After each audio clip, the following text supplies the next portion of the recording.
When was the last time you were truly bored?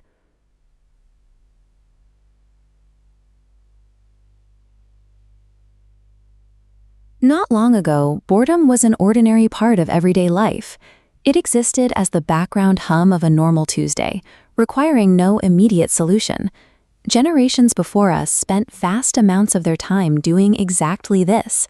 They sat quietly on benches, they looked out over the water, they allowed their minds to wander with zero expectation of being entertained.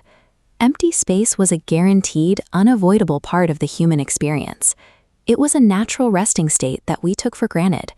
Much of this resting state happened in liminal spaces, the in-between moments of daily life where waiting was mandatory.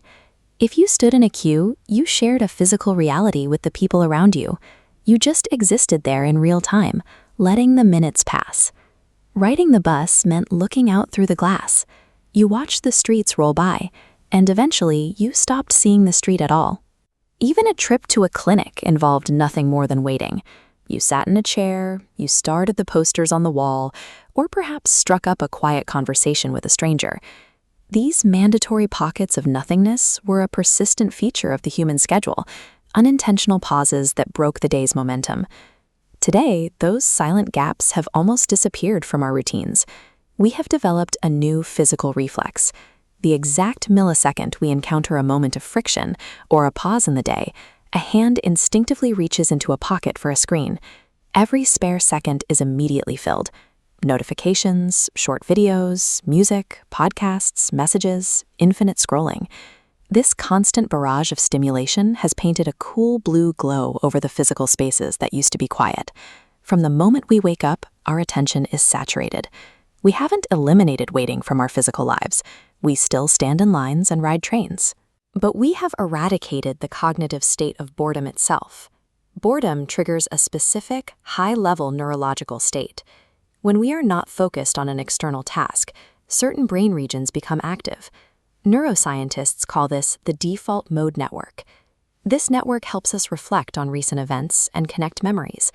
It is the biological engine for daydreaming, generating creative ideas and imagining possibilities. But if we are constantly consuming external media, this network is suppressed. It never gets the chance to fully boot up. By aggressively avoiding boredom, we are unintentionally starving the exact brain network responsible for our deepest insights and creativity. When we step back into the physical world, the result is visible.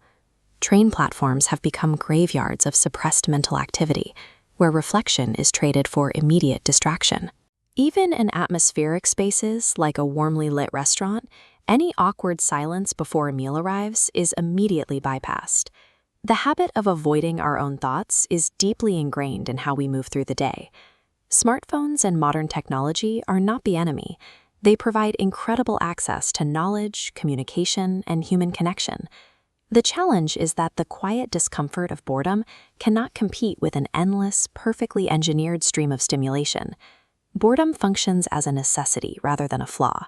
It acts as an incubator, the quiet, untouched space where curiosity and self-discovery quietly begin.